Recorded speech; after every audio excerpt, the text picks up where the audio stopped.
Hi అండి. Welcome to my channel Bhavya's kitchen. ఇవాల్టి వీడియోలో ఒక కేజీ రైస్తో పులిహార, చింతపండును ఉడకబెట్టనవసరం లేదు, అలాగే టేస్ట్ కూడా చూడకుండా ప్రసాదం పులిహార ఏ విధంగా చేసుకోవాలో ఇప్పుడు వీడియోలో చూసేద్దాం రండి. ఇప్పుడు అందరూ ఎక్కువగా వినాయక నవరాత్రుల్లో గుడిలో ఎక్కువ ప్రసాదాలు ఇస్తూ ఉంటాం కదా.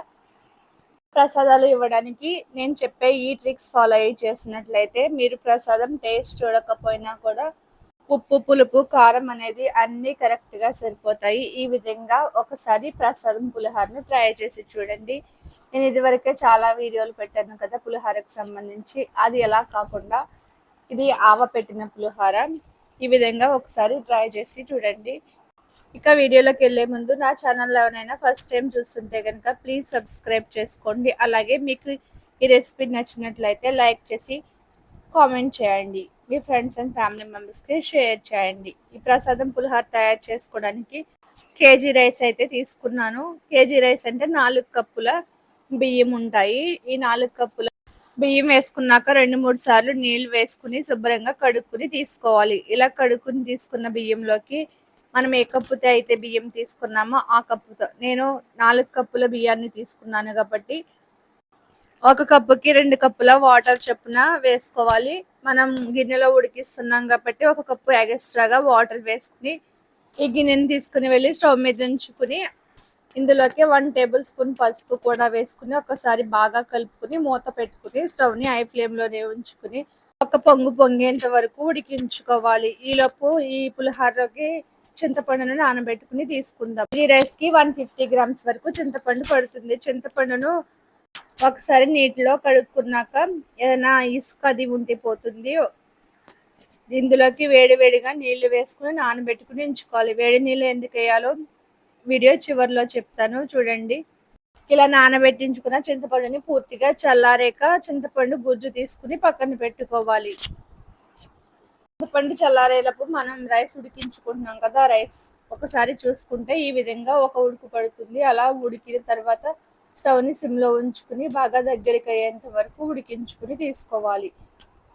ఈ పులిహోరలోకి ఆవు పిండిని తయారు చేసి తీసుకుందాం. ఒక మిక్సీ జార్ తీసుకుని అందులోకి 2 ఇంచుల అల్లం ముక్కను, ఒక 50 గ్రాముల వరకు ఆవాలను వేసుకుని 1 టేబుల్ స్పూన్ సాల్ట్ కూడా వేసుకుని చిటికెడు పసుపు వేసుకుని మెత్తగా ఈ ఆవాలనంతటిని గ్రైండ్ చేసుకుని తీసుకోవాలి. అవసరమైతే కొద్దిగా వాటర్ కూడా వేసుకుని నేను చూపించే ఈ విధంగా గ్రైండ్ చేసుకుని తీసుకోవాలి. ఇలా గ్రైండ్ చేసుకున్న ఆవు పిండి మిశ్రమానికి కొద్దిగా ఆయిల్ వేసుకుని పక్కన పెట్టుకోవాలి. ఇలా ఆయిల్ వేసుకుని పక్కన ఉంచుకోవడం వల్ల ఆవు పిండి నుంచి చేదు అనేది రాకుండా ఉంటుంది.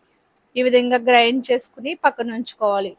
ఇప్పుడు మనం ఉడికించుకుంటున్న అన్నాన్ని పూర్తిగా అయిపోయిందో లేదో చెక్ చేసుకోవాలి. ఇలా అన్నం అంతా ఉడికిపోయాక ఒకసారి కలుపుకుని ఈ అన్నాన్ని అంతటిని ఒక పళ్ళెంలో వేసుకోవాలి. పులిహోర కలిపినప్పుడు ఇలా పెద్ద పళ్ళెంలో వేసుకుని కలుపుకుంటే అన్నం విడిపోకుండా పొడి పొడిలాడుతూ వస్తుంది.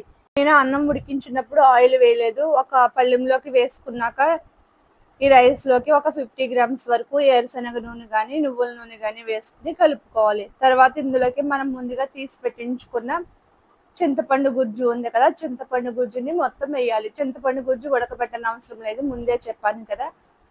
వేడివేడి అన్నంలోకి మాత్రమే వేసుకోవాలి. అలా వేసుకుంటే చింతపండు ఉడికిపోతుంది. తర్వాత ఒక 20 పచ్చిమిర్చిని మజ్జిగలోకి కట్ చేసుకుని వేసుకోవాలి. అలాగే మనం ముందుగా తయారు చేసి పెట్టించుకున్న ఆవు పిండి ఉంది కదా, ఆ ఆవు పిండిని కూడా ఈ వేడివేడి అన్నంలోకి వేసుకుని కలుపుకోవాలి. ఆవు పిండిని కానీ చింతపండుని కానీ పచ్చిమిర్చిని కానీ వేటిని ఆయిల్లో ఫ్రై చేయని అవసరం లేదు. వేసుకుని కలుపుకున్నాక ఈ అన్నానికి సరిపడా ముందు ఒక టేబుల్ స్పూన్ సాల్ట్ వేసుకున్నాం కదా, ఇందులోకి ఒక 4 టేబుల్ స్పూన్స్ వరకు సాల్ట్ వేసుకోవాలి. సాల్ట్ వేసుకుని కొద్దిగా కరివేపాకు కూడా వేసుకుని అన్నాన్ని అంతటిని బాగా కలుపుకుని పక్కన పెట్టుకోవాలి.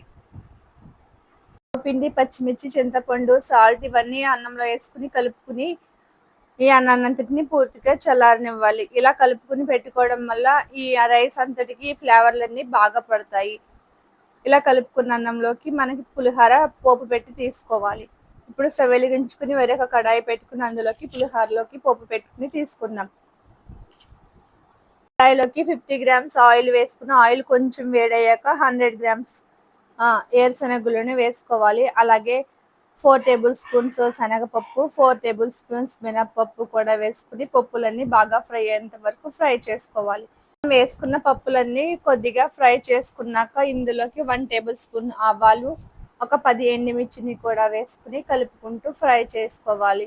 చివరిగా కొద్దిగా కరివేపాకు, ఇంగువ కూడా వేసుకుని మొత్తం అంతా బాగా ఫ్రై అయ్యేంత వరకు ఫ్రై చేసుకుని స్టవ్ ఆపేసుకుని తీసుకోవడమే. మీకు అవసరమైతే మరి కాస్త తాలింపులో పసుపు వేసుకుని బాగా కలుపుకుని మనం ముందుగా కలిపెట్టించుకున్న రైస్లోకి ఈ పోపు మిశ్రమాన్ని వేసుకుని కలుపుకోవాలి. పులిహోరలోకి పోపు మొత్తం వేసాక బాగా కలుపుకుని ఒక అరగంట సేపు పులిహోరనంతటిని పక్కన పెట్టుకోవాలి. అలా పక్కన పెట్టుకోవడం వల్ల పులిహోరకి ఈ ఫ్లేవర్లన్నీ బాగా పట్టి మంచి టేస్ట్గా వస్తుంది. టేస్ట్ ఏమీ చూడనవసరం లేదు, అలాగే చింతపండును కూడా ఉడకబెట్టనవసరం లేదు. ఈ ఆవు పెట్టిన పులిహోరలోకి బెల్లం కూడా వేయనవసరం లేదు. ఈ విధంగా కలుపుకుని పులిహోరని సర్వ్ చేసుకుంటే ఎంతో టేస్టీగా ఉండే ఆవు పెట్టిన పులిహోర రెడీ. నేనేంత పులిహోర ఎందుకు చేశాను అనుకుంటున్నారా? మా వీధిలో వినాయకుడి కోసం ఈ ప్రసాదం పులిహోర తయారు చేశాను. మీరు ఈసారి ప్రసాదంగా తయారు చేయాలనుకుంటే ఈ వీడియో ఫాలో అయ్యి చేసేయండి. పులిహోర చాలా బాగా టేస్ట్ కుదురుతుంది. తప్పకుండా ట్రై చేయండి. వీడియో స్టార్టింగ్లో చూసారా మా వీధిలో వినాయకుడు ఎలా ఉన్నారో కామెంట్ చేయండి. Thanks for watching.